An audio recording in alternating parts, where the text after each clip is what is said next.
ammunition is just going to put him in a very good stead if that's the case. But Tamal has won the coin flip, so if you're Tamal, you've got to be smiling right now, because this already is just, just thinking to yourself, if I can just get this Vileplume down on the first turn in the game, I'm already in a very good contention to win game one. But already we see the first decision he has to make is a very awkward Acrobike, an Oddish and a Bunnelby. Bunnelby is a really important resource to keep in this deck, and he decided, you know what, I need the Oddish, I need to secure the item lock, because this is the best way to prevent Scott from setting up himself. So he thought Bunnelby's the sacrifice, and you'll get the Gloom set up via the Oddish, of course, first. And we're going to see the Battle Compressor to get rid of the excess Oddish here. Yeah, of course. Scott does play a lot of EX attackers, so, I mean, a lot of the times with the Bunnelby, it ends up more being used sort of late stage of the game to either recover double colorless energy, or to just, discard enough cards from the opponent's deck so that they run out of their cards in their deck and lose that way. If you're taking 6 prizes, isn't an option. But I think in this matchup, maybe it's not the end of the world if it gets discarded, and I think just guaranteeing or making it more likely that turn 1 Vileplume is just a lot more important. Yep, so we are seeing Tamao get rid of 3 Pokemon. Interesting that he decided to discard a Shaman EX. Normally we see often it's going to be less useful Pokemon going straight into the discard pile, whereas a Shaman EX is often a really nice top deck for you to help you motor through your deck. So very interesting decision why he chose to put the Shaman EX in there so early on. Yeah, it might be that Tamal was just thinking, I don't want to bench too many Shamans in this matchup, because of course that just leaves more things for Scott to be able to take 2 prizes off of and just put the prize back in Scott's favour. But yeah, also at the same time, he does play 4 Shaman EX, so he does still have 3 left, one of which is in his hand. So he should still have one enough to see through this first turn of the game. Definitely, and now we're seeing a levelable. I imagine he's going to be looking for the Combi, or potentially more cards from something like an Unknown, which is what he goes for here. So the Unknown, of course, serving a dual purpose in that not only can, of course, you discard it to draw an extra card, but that extra card in the discard is, of course, another Pokemon that makes Vespiquen B Revenge attack do 10 extra damage. Of course, it's doing for a 2 cards energy 20 damage plus 10 more for each Pokemon in your discard pile. That's very true, and we are now going to see the first setup from Tamao. He's really going to be looking to hit a Forest of Giant Plants, and he's fortunate enough to do so straight away, so he'll be able to get rid of the Gloom that's been sat in his hand. He's also got himself a Supporter as well as Level Ball, which is a really fantastic start for him. Yeah, absolutely. So with this, he'll be able to... He's probably going to fetch a Combi off of this. Of course, this means he'll be able to evolve into the Vespiquen, which is the deck's main attacker. And once he pets the Gloom down as well, maybe he might just play the Judge, just shuffle his hand in and just find a new hand and force Scott to do the same, and maybe find another Shaman off of that to try and dig for that Vileplume. Especially because Judge can be really disruptive, but Tamao has the additional draws that he could get off of some unknowns that he's already got into play, so he could get some extra draw cards off of that. We do see the Forest of Giant Plants, and there go the evolutions, the Vespiquen and the Gloom. Of course, they're allowed to evolve up on the first turn thanks to the Stadium, and we are going to see the Judge early on. Yeah, absolutely. So we're just going to wait for these guys both to shuffle up. We should talk about, I guess, Scott's game plan a bit. So, of course, he has a wide range of attackers at his disposal. He probably wants, if possible, avoid attacking with the Yveltal EX, because it won't take that much for Tamal to be able to put enough Pokemon in his discard pile to the point where B Revenge will just knock out Yveltal EX in 1 hit. The Zoroark was probably going to end up being quite good for him, because he can use that to mitigate some of the maybe stall tactics that Tamal might attempt. And, of course, not only that, but because Tamal will be likely filling up his bench quite heavily, that's the Zoroark can sort of punish that, because the Mind Jack attack, of course, does 30 more damage for each Pokemon that Tamal puts on the bench. That's very true. It does boil down to essentially what Scott could draw into. There are clearly things he'd prefer it to be Zoroark quite often, but it just depends on what he's got into. Sometimes the Yveltal EX is perfect just for the situation. It can hit the right numbers to deal with Vespiquen, and it can also prevent Tamal from going for something like a Sky Return loop, which we have seen be used from him to buy turns in the previous rounds while he needs to set up a little bit more. So it's going to be interesting to see how Scott reacts to such a strong start from Tamao, as we see him once again go for the Ultra Ball here. Yeah, absolutely. That is an important thing to remember, because, of course, if Tamao is at that stage in the game where he is just doing this loop with the 2 Shamans, he probably won't have a big bench at that point, so Zoroark won't be able to knock out in 1 hit. And, of course, because Tamao has already got... He's got the Vileplume at this point, so it's going to be very, very unlikely that Scott has a turn where he's able to play the items and play that Maxi Hidden Ball trick to put the Glade out, which would be his other non-EX attacking option otherwise. Of course, yeah. So one hiccup that could be in the way for Tamao is actually the unknown that's been stuck in the active position. We know that Floatstone is a real precious resource for this Vespiquen Vileplume deck. Oftentimes you only ever want it on the Vileplume. Here he might have to use it to retreat an unknown at some point in the game. Yeah, which is, of course, it's he does play 2 Floatstone, so if he does attach one to the unknown, he will have 1 left to attach to the Vileplume, but of course it means that you would have to wait on attaching that Vileplume, because of course if the Vileplume is in play, he himself will not be able to attach the Floatstone, and this is something that you always got to be very careful of when you're playing this Vespiquen Vileplume deck. If sometimes if you go a little bit overeager, and you end up playing the Vileplume first, thinking, yeah, just idle up my opponent, the opponent could just have a Lysander, and they could use that to put the Vileplume in the active spot, and from then on it's just very hard, unless you play something like an AZ, to get that Vileplume out of the active spot again. So we see Tamao deciding how many Pokemon are in the discard pile before acting on this Battle Compressor. The Yveltal currently in the active position has 130, so it's by no means easy for him to rack up this damage for the B-Revenge. Although he plays a total of 28 Pokemon, most of them, or a lot of them at least, have to be in play. He has to have a full line of the Vileplume. He wants to have Vespiquen, not only just a 1/1 piece, he needs to have plenty to see him through the majority of the game. And in addition to that, he has the Shamans that have already been played down, so it's not always that easy to even reach 130 damage at once. No, indeed not. Especially so looking through, Tamal's just going through his deck right now. He's just deciding what he wants to discard. So extra copies of Forest of Giant Plants. He doesn't really need that as much anymore, so he could probably afford to discard a few of those. But it seems that there's only 3 Pokemon Tamal can really choose from to discard, which probably means there's maybe a few sort of Vileplume lines or Vespiquen lines in the prize cards. Could be a bit of a problem for Tamal to deal with. Indeed, yeah. So we're just seeing him decide on the final options for this Battle Compressor, and it looks like after that action it might be one of the last things he does, unless he has still Floatstone remaining in his hand, and of course the Vileplume, of course, will most likely come into play if he can help it. So from what I remember seeing, he doesn't have a Floatstone, but he does have a Trainer's Mail, so he could use that to potentially dig for either an Ultra Ball to get his third Shaman, or he could just end up hitting a Floatstone straight away off of that. So 1 Forest Giant Plant is going to go, and the Vespiquen thing is really debating, because of course that's another attacker that he is discarding, but he does decide that ultimately that it is worth it, and he's just debating whether there's one more thing he wants to discard, and he's actually discarding a Floatstone, which is very interesting play from Tamao. We do know he does play the single AZ as well, so maybe he's banking on the AZ being an important factor for picking up the Vileplume if it ever gets stuck, or moving this unknown at some point in the game. Absolutely. So, yeah, he is going to play that Trainer's Mail now. Let's see what he hits with this. He hits an Acrobright, a Misty's Determination, a Combi, and a double Colorless Energy. So, Misty's is a card that we've seen Tamal play a couple of times today, and it's the one thing that really sort of, I guess, sets his list apart from a lot of the other lists around there. But, I mean, he's used it to great effect throughout the whole day. So, for those of you who don't know what it does, Misty's Determination allows you to discard 1 card from your hand, and then you look at the top 8 cards of your deck, and you can pick any 1 card you find there, put it into your hand, and the rest gets shuffled back into the deck. Indeed, and it's so important for a deck that's very combo focused. You're looking for so many specific pieces all at once.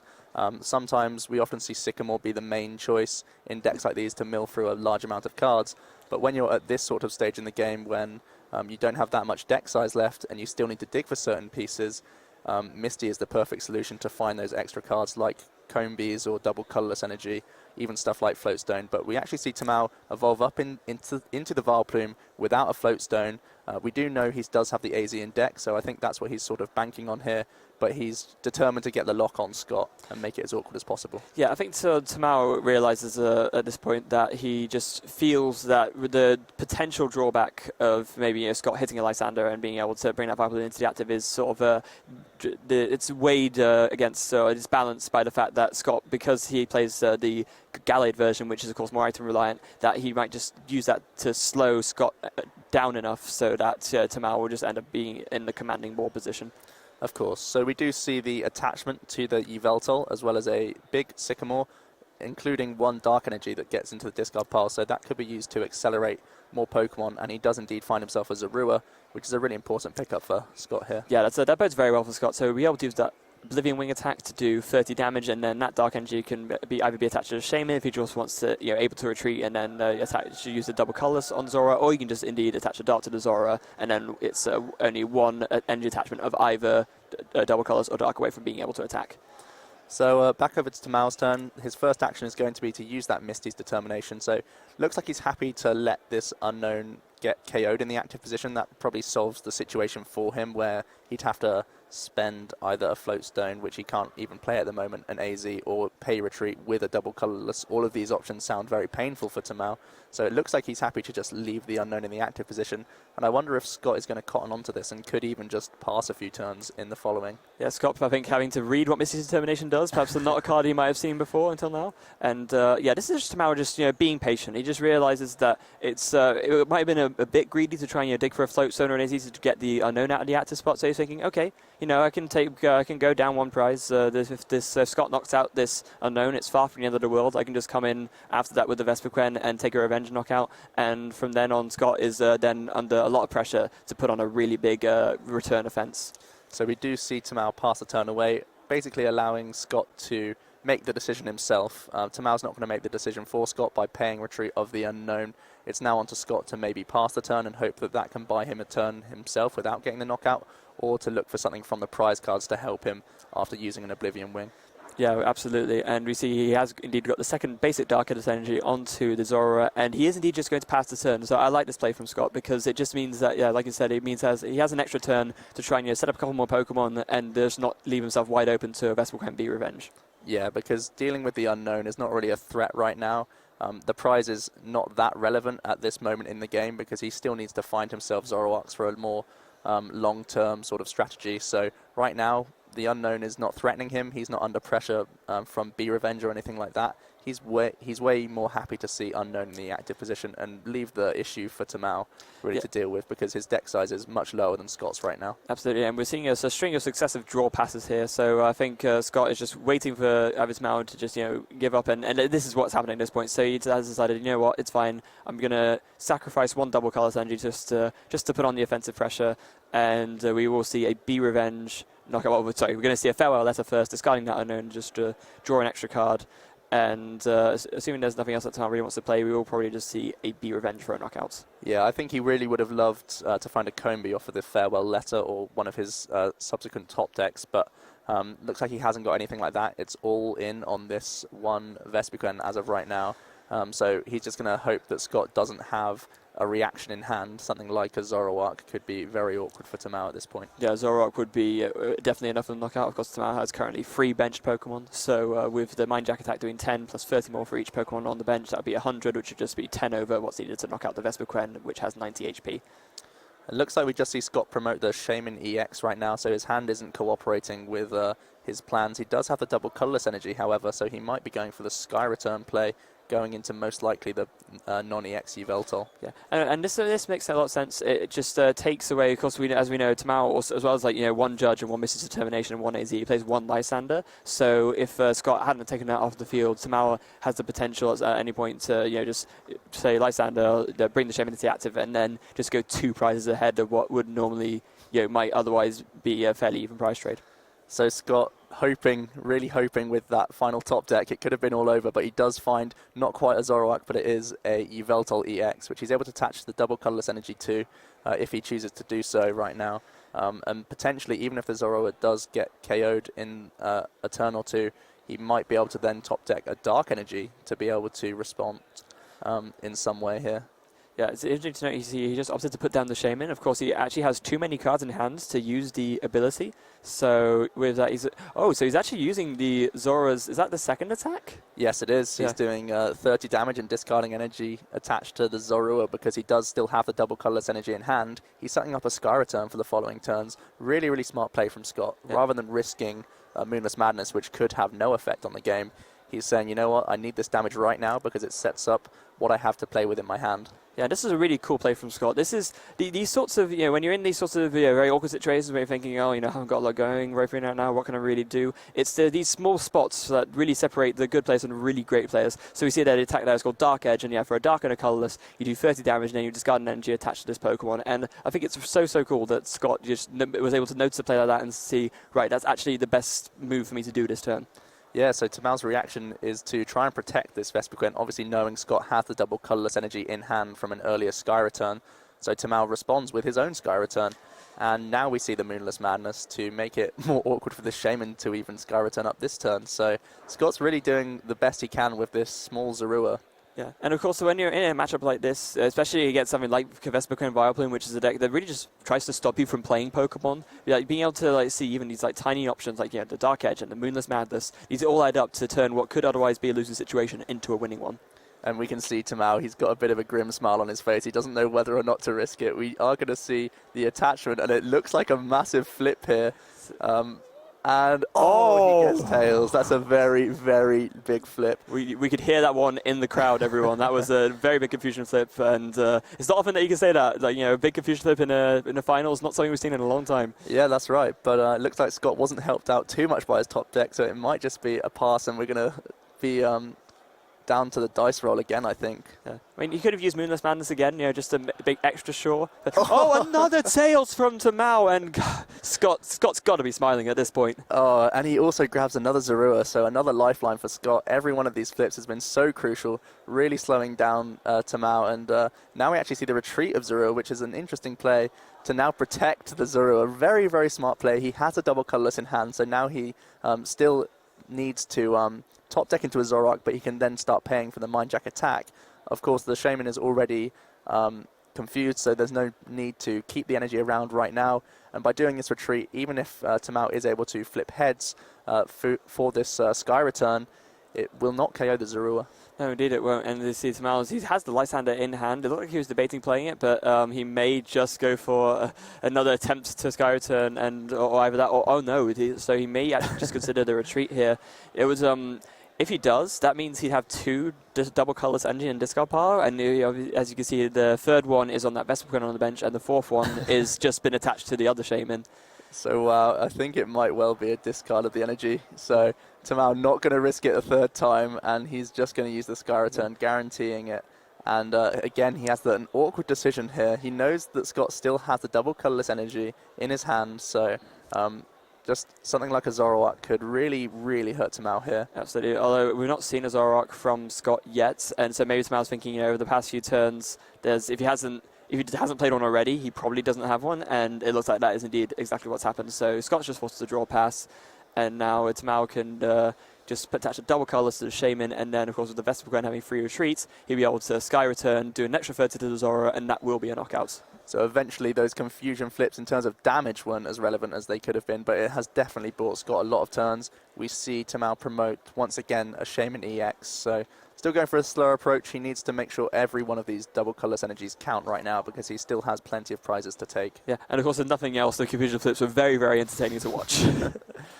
So let's see what Scott's got. It looks like he has a Lysander that he's clutching onto in his hand, which again could be a very big card.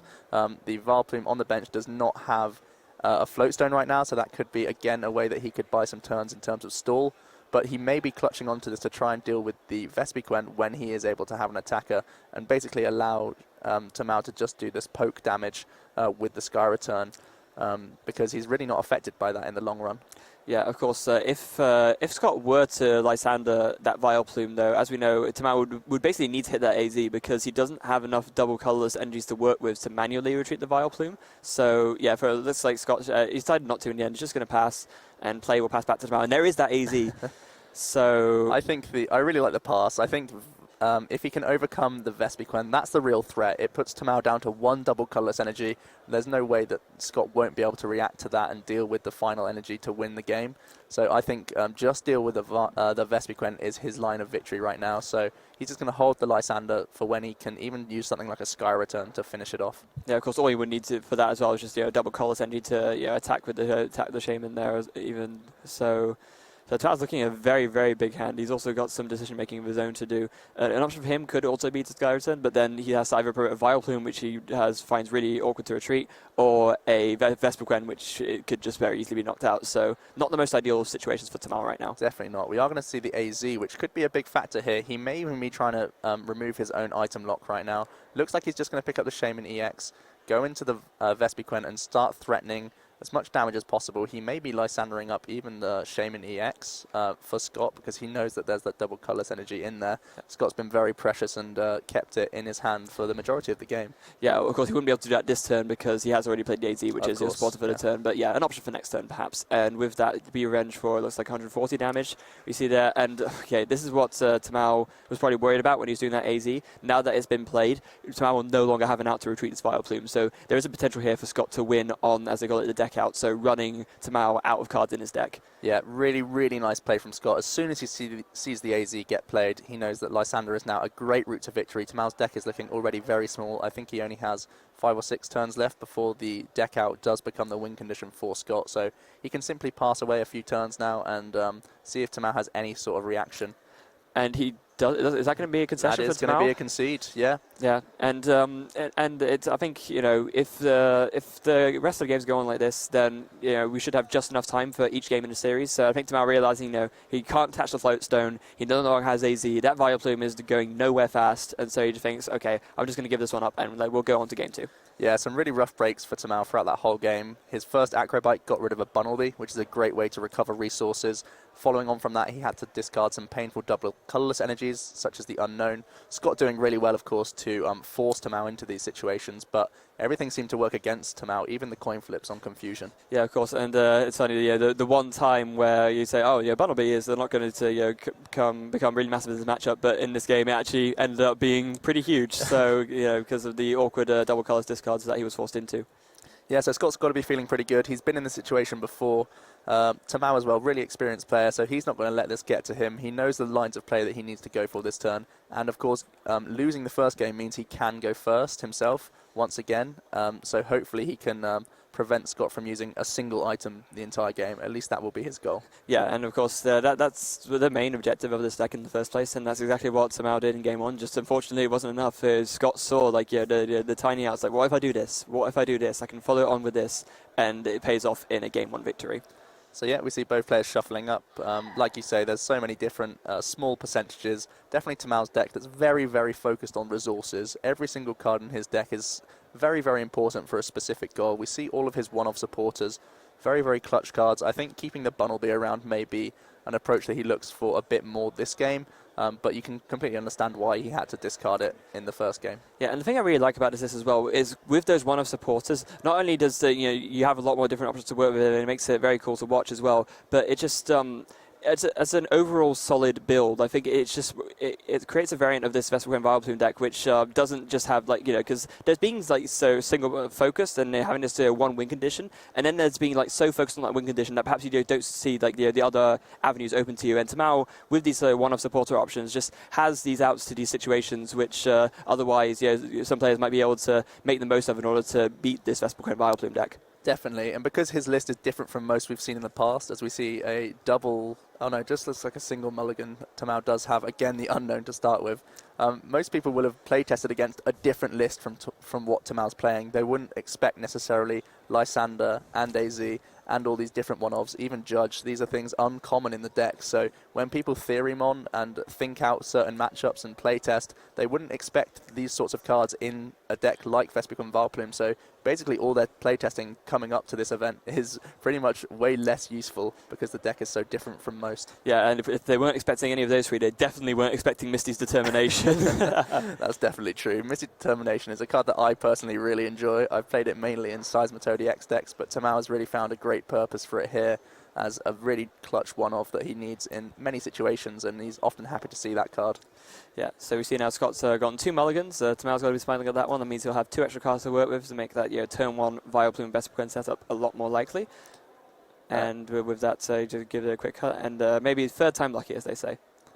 Yep, Tamal's going to be really happy with every single card he can get because it is such a big combo that he has to pull off. Even though he's trying to get Shamans to draw many cards, he's happy to see every single card just, for free because of Scott's mulligans. So it looks like he has found some basics at last. Yeah, it looks like, from what I can see, it was a Zora, and the active, and a Yveltal EX on the bench. So we're going to see those. You're going to take the 2 mulligans, and Unknown and an Oddish is going to put Tamao in a good set. And yes, indeed, it's a Zora and a Yveltal EX on the bench. And Tamao's going to be thinking, starting Unknown again, really? It's not the end of the world, but, Give me a break.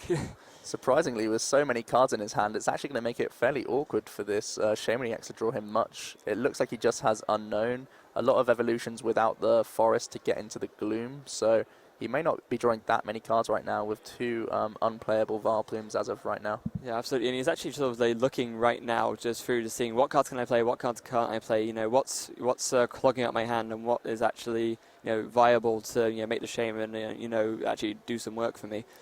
I think it looks like a maximum of like a 3-card Shaman setup. So we see the double colorless early get attached to the Unknown. This is so that he can move it at some point. We saw that Scott was very keen on not dealing with the Unknown.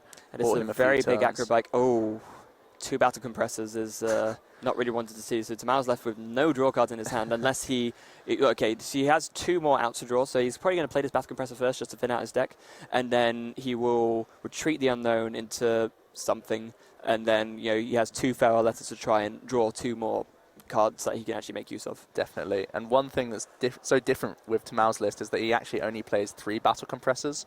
So losing 1 early on with that first acrobike is really punishing, because it's going to make it very difficult for him to rack up too much more damage, especially with the hand that he's been dealt right now. Yeah, definitely. And so he's just deciding what to discard here. Looks like 2 Odysseus might be hitting the discard pile. He might just discard a Gloom as well, unless he might know. He might actually want to make someone like to hit one of those. So maybe, I don't know, maybe that is what he's going for. Yep, the deck does play a full 4 Gloom, so I think he's fairly happy to get rid of 1 or 2, although right now he'd really like to even get just one of those to slow down Scott.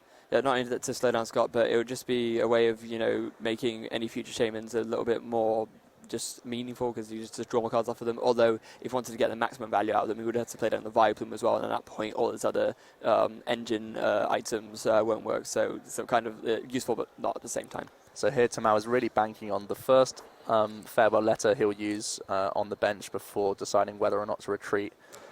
So this is a really big card that he has to pick up. Yes, he's looking for something like Ultra Ball here. Oh, wow. He gets a Professor Sycamore. And ladies and gentlemen, you cannot ask for much better than that.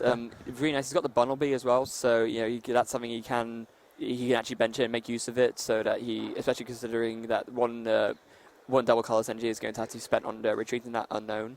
But at the same time, it is another target that can be Lysandered, so Tamal's got to think about this very carefully. And it looks like he's deciding not to go for it in the end. I think he is deciding to get rid of the Sycamore, mainly because he had to discard that battle compressor with the acrobike. He's just deliberating that it's going to be so difficult to get Pokemon physically in the discard pile without that extra battle compressor that he just has to take the opportunity now with the Professor Sycamore. Yeah, absolutely, and it makes sense, of course, because you know, these one way that the Vespiquen Vileplume deck can sometimes lose is if you get a Vileplume too early, then you don't have the means of getting the rest of your Pokemon in discard pile, and your B-Revenge isn't getting one-hit knockouts. And if your B-Revenge isn't getting one-hit knockouts, then they can just KO you back quite easily, and then you just can't really win from there.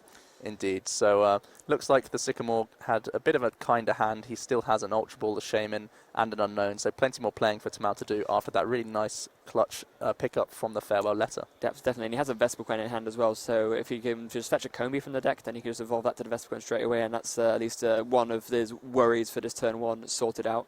But it looks like he might just probably going to go for this Trainer's Mail first. So he fetches an Ultra Ball, Combi, a third Battle Compressor, and the Vileplume.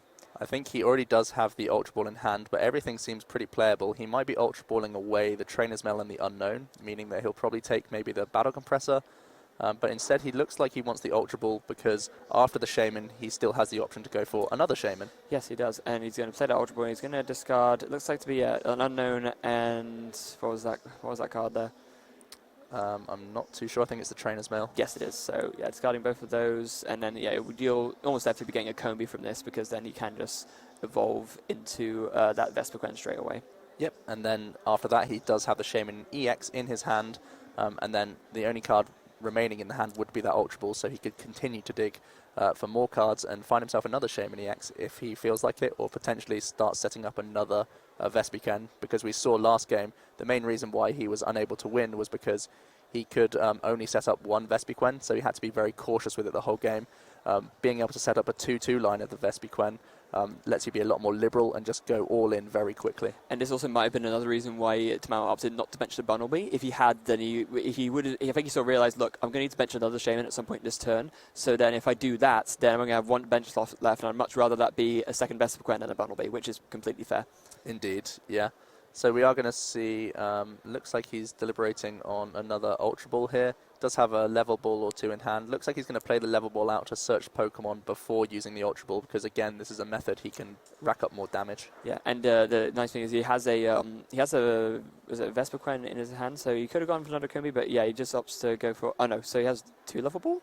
Yeah, he has 2 level ball and still an Ultra Ball, so I believe both of these Glooms will be going for a Vespiquen most likely, or even another Shaman EX.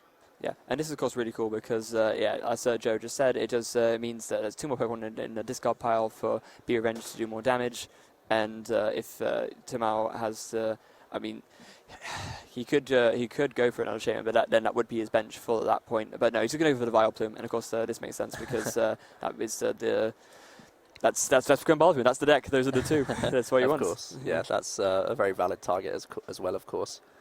So looks like he's going to be able to play down a lot here and get a fairly ideal setup without the float stone again, though. So Tamal's not in the most comfortable position. We've not seen the AZ be played just yet, and in fact it is there in his hands. So I think he's fairly happy to pass the turn away. Yeah, so maybe what we might see in a later turn is an AZ on the Vileplume, and then he might play it back down with a float stone if he can hit it, and then that way he, he just has the Vileplume for now, which is obviously important, but then later on he'll be able to have that bigger safety net of the float stone on the Vileplume.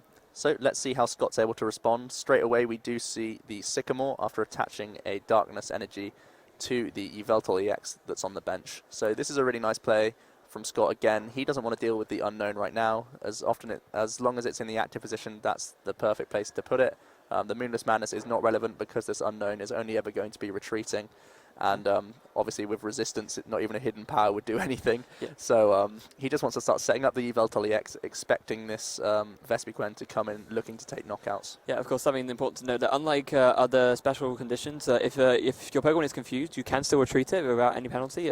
Back in the very, very old rules, if your Pokemon was confused, you'd actually have to flip a coin to retreat it, but that is not the case anymore. You can just retreat it whenever you want, and there's no penalty for doing so. So Scott now is back over to him. Looks like he's just going to attach the double colourless energy to the Yveltal EX and pass. Tamal's actually able to top deck it into a Vespiquen, which will give him a huge sigh of relief, I imagine, because now he's going to be able to set up another one as long as he starts finding more double colourless energy. It might be the case that we see, again, the double colourless energy retreat to go for something like Sky Return, but without the double colourless currently in hand, it's not a play that he's going to look for. Maybe with Misty's, he'll be able to find one. Yeah, indeed. So you could play Misty's Determination. He's going to discard a Judge. He's deciding at this point, you know what, Judge isn't doing much for me. I'm much rather just dig for the one card I need. We do see there's 2 double colourlesses in there, and yeah, he's just going to go for one of them. Yeah, I think we might well be seeing the Sky Return this turn. He's fully aware that Scott's Yveltal EX is powered up. He doesn't want to sacrifice a Vespiquen when he shouldn't have to. So just so many threats on Scott's board right now. He has to start addressing it in some form. But I think Sky Return is probably his best option at this point. Yeah, and it has multiple advantages. 1, it means he's not sacrificing the Vespiquen, of course. 2, it means that he frees up another bench slot so that he may be able to bench something else. And also 3, he means he can reuse that Shaman to maybe draw more cards if he also needs to. There's 3 different ways in which this ends up being a very beneficial play. And yes, that is indeed what he's going to go for. He may choose to go for the unknown as well before the Sky Return, but no, we do just see Sky Return from the Shaman EX to put 30 damage into play. Yep. Tamao has the interesting decision. He doesn't want to be hit with Moonless Madness all over again. He's still got Nightmares from the first game, so he does have AZ, so even Vileplume may be a valid target here. The Vespiquen is surely a risk at this point, although we don't know how many cards are in his discard pile Pokemon-wise, so maybe with the addition of these 2 Vespiquen, looks like he's counting at this point. Maybe then he could respond KO on the Yveltal EX. So Scott's going to have a look through the discard pile as well. Very important to look at your opponent's resources while making decisions. Yeah, I think one of the big reasonings for Tamal not doing the Farewell Letter is that now he has that Shaman in hand, he can rebench it this turn to draw up to 6, and then when he uses the Unknown, that'll draw him an extra 7th card. So really, that's like the only way he gets probably really good value out of it, because if he were to do the Unknown before doing the attack, then he would have been drawing that card off of a Shaman anyway. Definitely. So back over to Tamal. Scott taking a very patient approach. He's happy to allow this Zorua to be sacrificed. Because in the long run, this is one way he can get the Zorua out of the active position, so he can start getting his damage in with the Yveltal EX, which is fully powered up, waiting to go. Yeah, we see that Tamao has drawn the float stone, so if he wants to, at some stage in this game, he could AZ that Vileplume and then put bench the Oddish, put a float stone on it, and then re-evolve it. That would, I think, that would put Tamao in a very, very good position. But at the same time, it probably makes more sense to just wait until Scott actually uses Lysander to bring up the Vileplume. That way, he can use that AZ to spend all that one out on the retreat of the Vileplume, and then he also equally gets the float stone on it at the same time. So Scott continuing to be very patient. He could have gone into the Yveltal EX, but looking at the amount of Pokemon in Tamal's discard pile would probably make him a little bit fearful to do that. So we are just going to see the attachment to the non-EX Yveltal and an Oblivion Wing for 30. Looks like there's no Dark Energy in his discard pile. Scott's just going to have a look through and confirm that there is not. Yeah, and then so good play passing back to Tamal. He's going to... I mean, what's the... He could just go for another Sky Return here. I mean, we know he's got double colours in hand. That would sort of just take off the 30 damage and just leave any EX prize sort of liabilities off of his field. But yeah, it's an interesting decision he has here. Yeah, it's a very awkward spot for Tamao. He knows that that AZ has to be spent on the Vileplume, otherwise he could lose to deck out like he did in the first game. So he has the decision of continuing to Sky Return. I think this turn we might see him go into a Vespiquen after he does the 30 damage here. Well, yeah, I mean, he definitely doesn't want to go into the unknown or the Vileplume here. So yeah, the Vespiquen it will be, and the play passes back to Scott, and he draws a Professor Sycamore. Not bad. Not bad. He does have to decide where to put this double colourless energy first. He does put it onto the benched Yveltal EX, and he decides to get rid of the rest of his hand and draw a fresh one. Yeah. So unfortunately for Scott, it's going to be very unlikely that he can get that Yveltal out of the active spot. Of course, it does have a retreat cost of 2. So, and given that he's already attached an energy to the Yveltal, he won't be able to attach another energy to the active one and retreat it that way. So yeah, he's just going to go for the Oblivion Wing and pass play back to Tamao. Yep, so Tamao, looks like it's time for him to start getting some KOs in quick succession. He has a couple of double colourless energy in his hand, so at least 2 Vespiquen, and he's going to hope that after those 2 Vespiquen do their Be Revenge attacks, that Scott will be running low on resources on his side as well. So going to be interesting here. Yeah, well, you notice that Tamal actually still hasn't used Farewell Letter on that unknown. He might have just forgotten, or maybe he just feels like he'd rather have it on the bench. I believe his hand size is already pretty sizable. There's not too much else he wants this turn, other than potentially Lysander, but I don't think he has enough Pokemon in his discard pile to deal with the Yveltal EX. It looks pretty safe right now. So there's not too many cards in his deck that can actually help him out, so he doesn't want to put himself a turn quicker in terms of losing by deck out. So the patient approach from Tamao as of right now. Yeah. Also, another thing to think about is obviously we have the list here, and Scott doesn't play a judge, but Tamao doesn't know that. So yeah, if Scott did play a judge, that's something that if Tamao were to get judged, then he could use that Feral Letter to have work with a 5-card hand when he starts a turn instead of 6, because obviously draw 4 from the judge, draw for turn, and then draw 1 extra off of the Farewell Letter.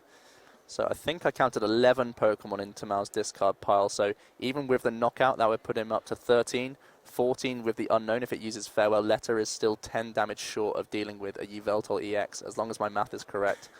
So I think Scott should be pretty safe, especially with that second Yveltal EX coming down onto the bench.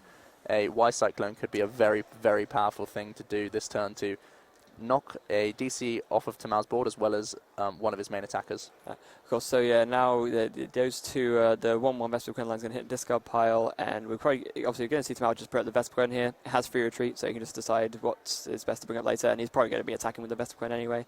And we see he draws a Shaman. Draws a Shaman indeed. So potentially he might have to use the AZ on Vileplume this turn, so that he can use Ultra Balls in order to get the KO. He does also have Battle Compressor still in hand. That might be another route he takes to try and rack up the damage.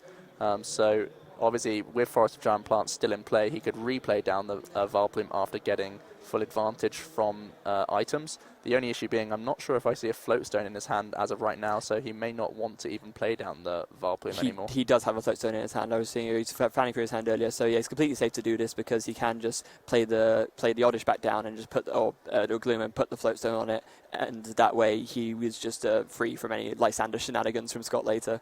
So this AZ is looking pretty clutch right now. Tamal's going to be able to start searching out another line of Vespiquen, so he has more attackers in the long run.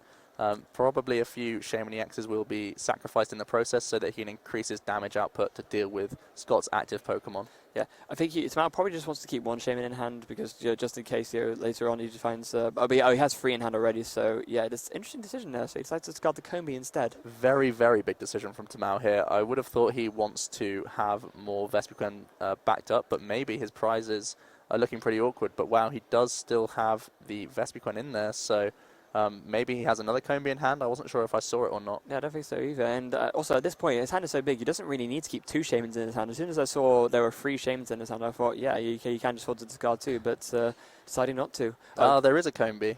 Okay, So we look pretty healthy here. Yeah. Tamao hasn't made a misstep with his prizes. He's able to get a second Vespiquen going.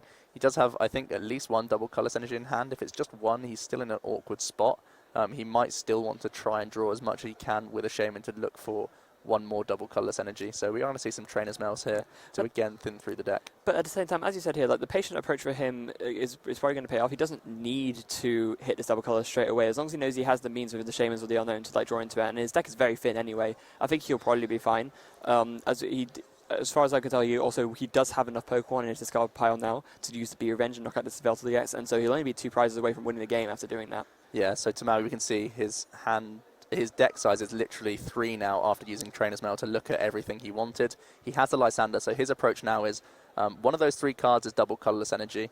All he needs to do is Lysander up the Yveltal EX after taking the knockout this turn. He's going to Float Stone onto the Unknown, so that's not even a Lysander target anymore. So Tamao limiting every single option that Scott has here to really buy himself the win, definitely.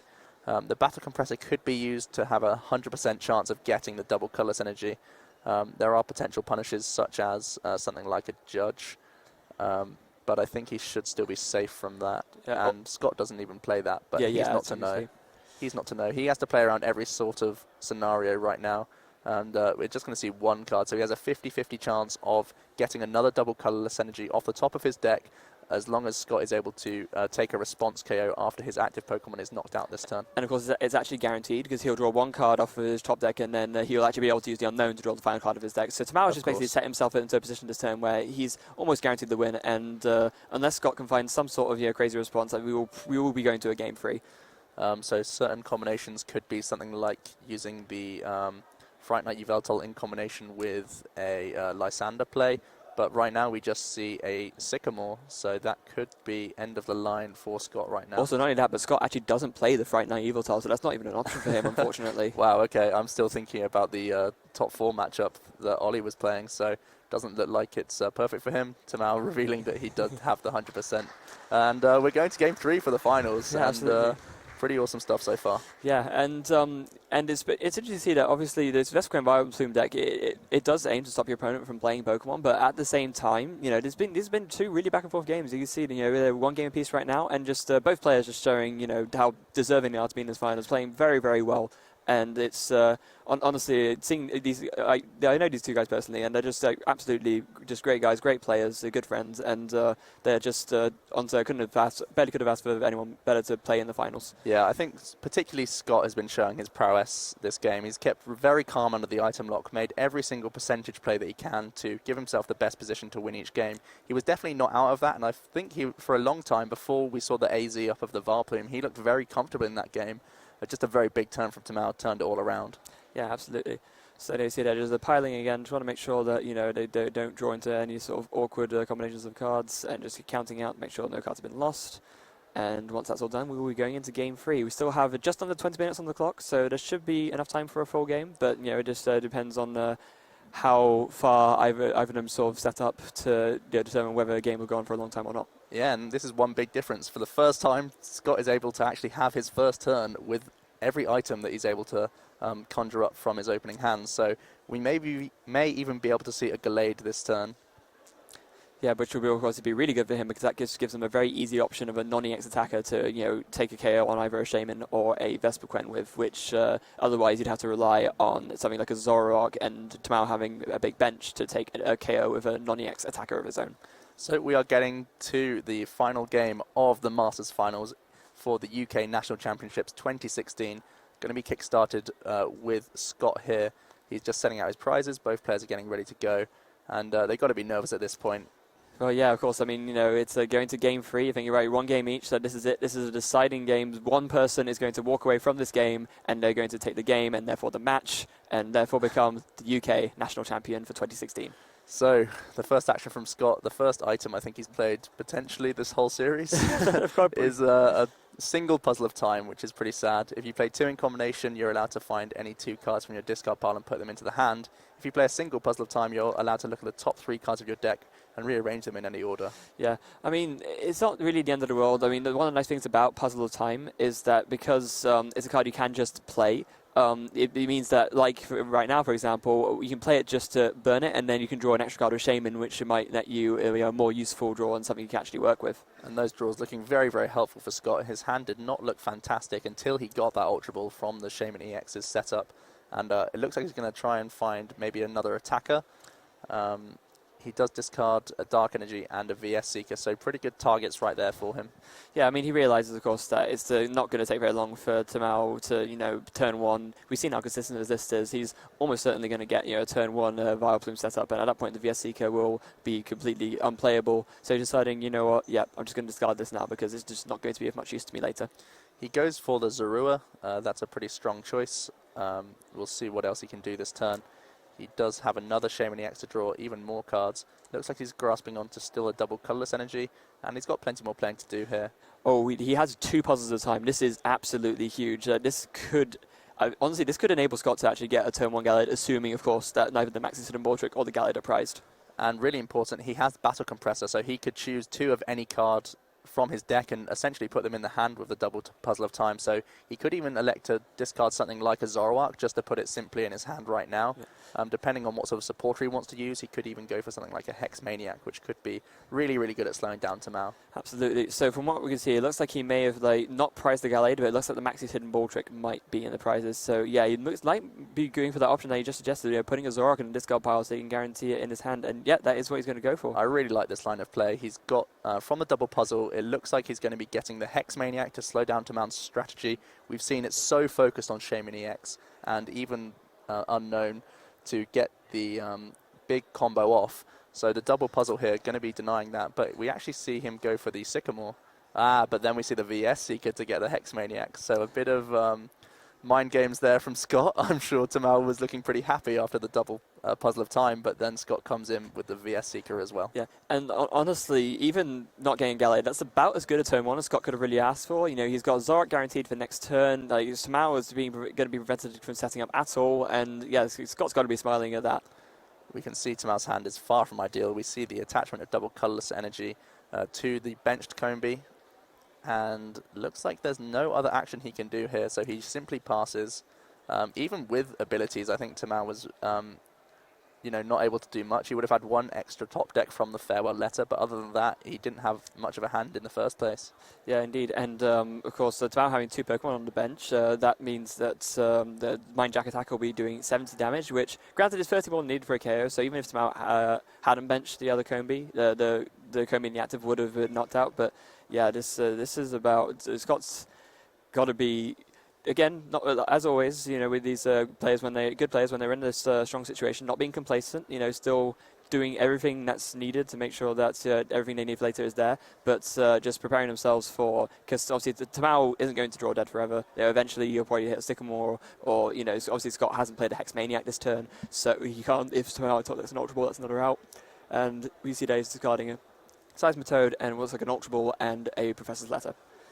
I think it was a Maxi's Hidden Ball Trick, so he's just thinning the deck out of any bad top deck for him at this point. We know that Tamal's deck has so many outs, so like you say, just a single turn could be enough to completely change what looks like a really bad hand right now for Tamal. It's going to look a whole lot stronger. We again see a VS Seeker from Scott, opting this time to go for a Sycamore. He's of course used a Sycamore early this turn, so he's just setting up for the following turns. Interesting decision whether or not he wants to use stand-in here and take the first knockout. Instead, we just see a Moonless Madness from Scott. Yeah, indeed. So then Tamao draws cards, and it is a forest of giant plants. So he can now use the farewell letter, and then maybe this might net him a good draw. Another unknown. So it's always the case. Sometimes you just draw as unknown into unknown into unknown, or in this case, unknown into unknown into acrobat into another unknown and a trainer's mail. Tamao is truly building up suspense here. He chooses to get rid of the unknown. He has way better odds of getting a good card from this trainer's mail. He's going to be looking very much for Ultra Ball at this point. Absolutely. It just makes complete sense to go for this. And he sees Shaman, a trainer's mail, Misty's determination. And he's not even going to look at the fourth card. He's just going to take that straight away. Thinking, right, yeah, I know I'm definitely going for that. Yeah, Tamal really was on a tightrope there, but finally the Misty's coming out of that trainer's mail. Really a sense of relief for him, where he's still not in a great spot, but at least he's still in this match. Yeah, absolutely. And of course, even though this does use up Tamal's supporter for the turn, all he needs to hit is an Ultra Ball, and he can go for a Shaman, and he is just going to go off like an absolute rocket. So we are going to see the Misty's come down. He's still got an interesting decision. I think he's holding 2 Forest of Giant Plants, so it looks like that's the obvious choice here. Yeah, definitely. And you see, so the top 4, not that great. The Battle Compressor, Combi, and okay, so he gets the pretty rough. It is. It's not the Shaman that he was looking for, which could have helped him explode, like you were alluding to, but Sycamore could help him out. Also potentially even Vespiquen. Yeah, I think the problem with taking the Sycamore is that it means they'll have to discard that 1 AZ, so then Tamao is very reliant on hitting that float stone to put on the Vile Plume, and otherwise Scott can just light stand to that Vile Plume later on. Definitely. So it looks like we're just going to be seeing the Professor Sycamore there taken for Tamao, and he's just going to have a shuffle up, and I think that's going to be his turn end, which is one of the slowest starts we've seen. Tamao's been on stream multiple times over the weekend, and this is really poor for him. And Scott's identified the weakness of the deck, which is its ability focus so early on to get set up, and really shut down Tamal's deck. Yeah, and of course Scott being able to go first in that game 3 and just being able to use those items to dig for that Hex Maniac and actually hitting it, and again spotting that, as you just said, just absolutely huge. So we see it does indeed pass over to Scott. He's still being very wary. We know that Tamao, after using the Misties, doesn't play a single card, so Scott's got to be thinking that he's got something for the following turns. He may still be worried about the explosive damage that a Vespiquen can come up with, so at the moment he's holding off on the Zoroark, but depending on how well he draws this turn, he might be happy to start sacrificing and getting a lot of pressure on Tamao with racing for prizes. Yeah, of course, and as the current game state stands, Tamao still has 1 bench Pokemon, so yeah, this if the Zoroark stands in and does Mind Jack, it will do 40, which is exactly enough for a knockout, and with that, Scott's going to take a prize, and Tamao really needs to see something off the Sycamore. First, he does have the top deck, which is just another Forest of Giant Plants, which is not much help. I really like the attachment to the bench Yveltal EX here, so he can respond on the Vespiquen. So Scott is fully prepared for an explosive turn here, even though he knows that Tamao's hand isn't that strong right now. Yeah, as Tamao has just shown him as well. So he does reveal it, and that's got to feel pretty bad. With such a consistent deck, we know how many draw cards Tamao does play, that he simply just didn't have the pieces at the right time. Yeah, but it's Pokemon. Anything can happen, and anything has just happened. Looks like from nothing to one of the best hands he could have hoped for here. He does have the Ultra Ball. He has plenty of cards that will be instantly playable. Yeah, you got Battle Compressor as well. A Float Stone so you can, if you just get an Oddish, you can put a Float Stone on that straight away, and like I said, there's a lot of good, really good cards to work with right now. I think the Ultra Ball is definitely going to be going for a Shaman to continue to dig. He really needs to get so much this turn that, it's going to be very reliant on Shaman at last. Yeah, definitely. And also, Tamao has enough other cards in his hand that he can play out, so that he can just maybe hold on to the Float Stone and then Shaman for 5. I think that'd be the ideal for him, because then off of that Shaman for 5, he's likely to hit an Oddish, and then he can just Float Stone that. Yep. So the Battle Compressor is going to be getting rid of, looks like 1 Vespiquen is the first thing he's looking to discard. Potentially some of the Vileplume line as well. Yeah, and of course, this is the important thing to remember, is that obviously you want to set up the Vileplume turn 1, but you play such a thick line of Vileplume, because so we can see Tamao here is playing 4 Oddish, 4 Gloom, and 3 Vileplume, because you just need extra Pokemon to discard the Battle Compressor so that Be Revenge can actually take knockouts. That's the important thing. All these Vespiquen decks, they need to, regardless of what build it is, whether it's this kind of, Vileplume build, or we've seen earlier in the season some with, maybe the you have Golbat and Crobats just to put extra damage counters, and then once those get discarded, those do more damage to Be Revenge. You just need some, things that you're just okay with discarding so that the Vespiquen gets the most damage possible. Yeah, it basically provides fuel for the Vespiquen's big attack, and we know Be Revenge, it can take a while to get going, even with Battle Compressors and Ultra Balls, but looks like he's finally getting a few Pokemon in there, and should be able to response KO this active Zoroark. Definitely, and we do see there the Ultra Ball for the Shaman, so unless there's any other cards that Tamao wants to play out, one of those two cards remaining in his hand will be a Floatstone, the other one is, I'm not entirely sure. I believe he's got a Gloom in hand as well. Okay, so yeah, we'll just keep that in, and then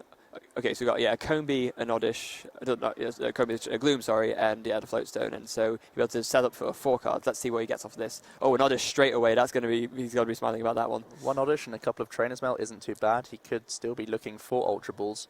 Also, even Level Ball is a nice pickup, so that he can actually get into a Vespiquen or potentially go for an Unknown as well for more cards. Definitely, and he's going to go for that Level Ball now. He's probably might opt to play Level Ball before the second Trainer's Mail, because that's one less non-trainer card that he can pull out of his deck. Indeed. But equally, he might change his Level Ball depending on the Trainer's Mail. But yeah, he has opted to just go for the Level Ball first. I think sequencing is one of the biggest things about this Vespiquen Vileplume deck. In one turn, you can have up to like 30, 40 decisions all at once, and it's very fine margins with this deck. We've seen that Tamao can lose or win based on, what resources are left in the deck. So these very small decisions is why Tamao is at the top tables right now with the deck. The same for Scott as well. We saw he made these very small decisions, and even earlier in this very game, playing against the Mao and deciding, go for the Dark Edge, go for the Moonless Madness, and it all adds up to give you top two national championship competitors. Yep. So it looks like Tamao's second Trainer's Mail got him an Acrobike, and looks like this will be played before anything else. Yeah, and so depending on what he sees off of this, it could be okay. We see a 4th Forest of Giant Plants and a Sycamore, so not 100% what he wanted, but it does mean that he has an option to draw more cards next turn. He might not want to, depending on how thin his deck is. He was just counting his deck there. That could put him in trouble a bit later.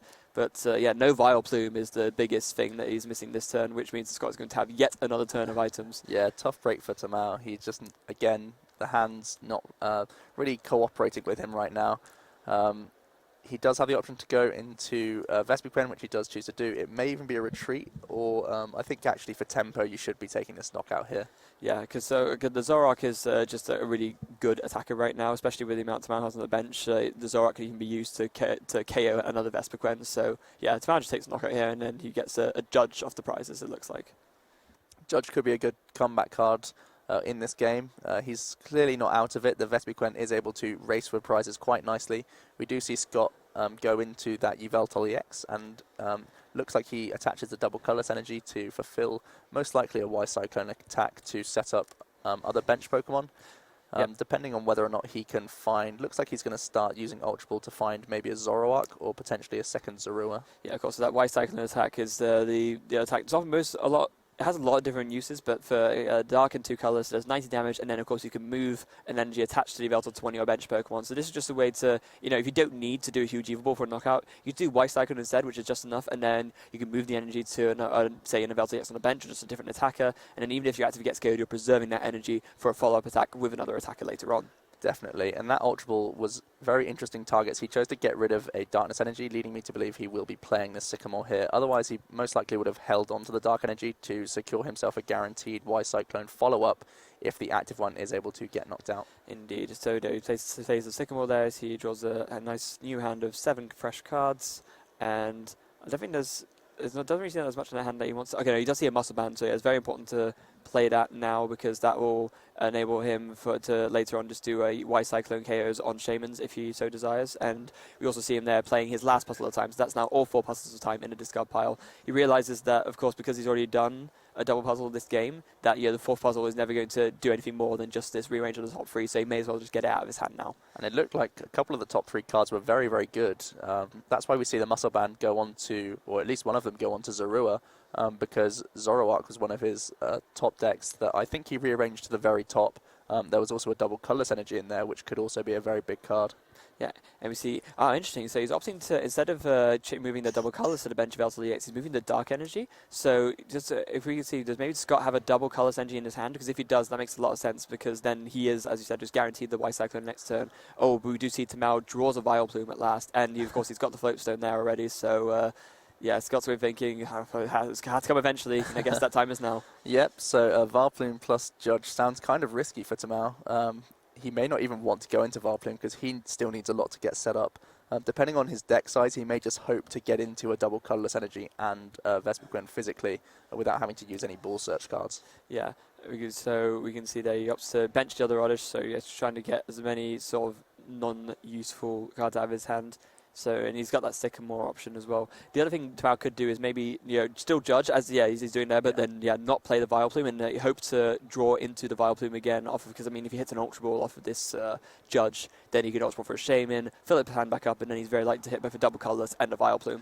Definitely. I think Tamao's making the most safe plays right now. Oftentimes the best players are the ones that play safe. Try and make the best percentage plays that's going to really help you out. And it looks like Tamao wanted more outs in his deck to be able to do a lot this turn. Yeah. Although, one thing we want to notice, of course, is that the timer is very, very close to running out. And right now, currently, Scott has the prize lead. If Tamao can take a revenge prize, then it will be even. But yeah, there's only 50 seconds left on that clock. Yep, so Tamao, again, not the best of hands. He does have the Vespiquen, but it doesn't look like any DCE in his hand right now. So we see a level ball. Doesn't look like there's any unknowns there, so he won't be able to draw many cards here. He does still have an Acrobike in hand. He may take something just so that it's out of the deck, because he's going to want to dig for something like a Shaman EX. Yeah, once he sees a Shaman, he's just going to be in a lot better stead to just do the ideal setup. I have this ideal turn 80s right now. This is a very crucial turn, especially considering, there's 15 seconds on the clock, so we're not long. Time will be called, and then, of course, we will do 3 extra turns, starting with Tamao's turn as turn 0, and it looks like, that will happen on Tamao's turn, because he's not going to finish this turn before this timer is called. So, looks like there's still the Acrobike to be played. Plenty more decisions for Tamao. I think I did see a Shaman EX, so the turn is definitely going to go on for a little bit longer. He's taking the Ultra Ball. Okay, so he actually got rid of the Float Stone. So the Ultra Ball is actually an out 2 Shaman, so that's pretty good. But it may mean he has to discard another Vespiquen. Well, I mean, that's fine as long as he has enough left to still evolve that Combi. I guess that's probably what he's going to check for now. But either way, he doesn't really have much of a choice. He just needs to see a Shaman. So, regardless of anything, he just has to discard the Vespiquen, sad though it is.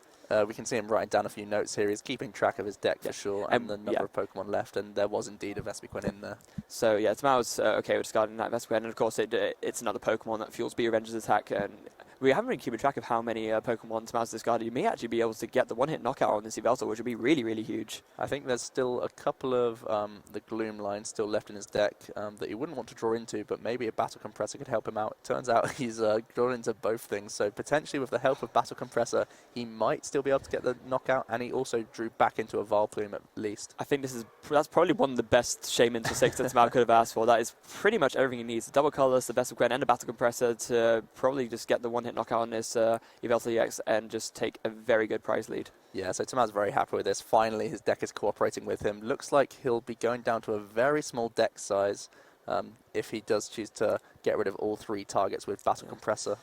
And it's coming down to the wire, honestly. With the Battle Compressor, the 2 extra Vileplumes and the 1 Oddish he doesn't need, gonna hit the discard pile, and I'd be shocked if this wasn't enough to KO this Yveltal EX now.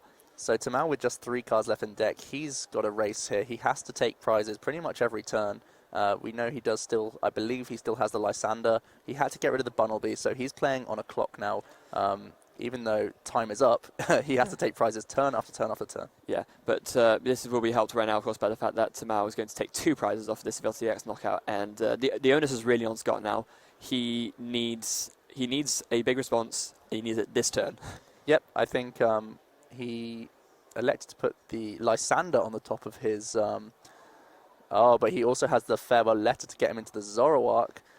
It looks like actually the double colorless energy may be the thing that he was looking for that turn. So the Puzzle of Time rearranging didn't really pan out the way Scott was thinking the turn would go for Tamao. So he's got an interesting few decisions to make here. Yeah, Scott just having a look at Tamao's discard pile, just seeing has he used that one Lysander? Has he what has he already been through, and just sort of making this decision this turn based on that. We see that you got the Zoroark off of the unknown. And Yeah, I mean, if you're Scott here, you got to be very, very careful. This could always be really the game-deciding turn. Yeah, so he is turn 1 right now. We know that his current top deck, because he used the puzzle of time to look at the top 3, he put double colorless on the bottom of those 3. So his current top deck is now double colorless energy. So if he can just draw 1 card via any means, he could be attaching double colorless to his Yveltal EX and responding on this Vespiquen, which is most likely Tamal's last option as an attacker. Yeah, and you see there, Scott just asking Tamal, just how many Pokemon have you actually discarded? And it looks like Scott might have to go for another Moonlight Madness. Wow, Moonless Madness again coming in for Scott. The 50-50 chance that Tamal will not be able to take a prize this turn, which could really slow him down and really change the game. Well, so this is turn 2 of time right now. So if Tamal can't take a prize here and he does flip tails on Confusion, then Scott will take a prize in return, and then they will be even on prizes. So at that point, the next person to take a prize card will win the game. Yep, and if he does ride this wave, Tamal, then it means that he can... wow, we see the retreat into Vileplume, so Scott's going to have to look for a means of Lysandering, basically. He does have the Lysander, so he got that, so he has the double colorless energy. We know... Oh, wow, was that Noise top deck?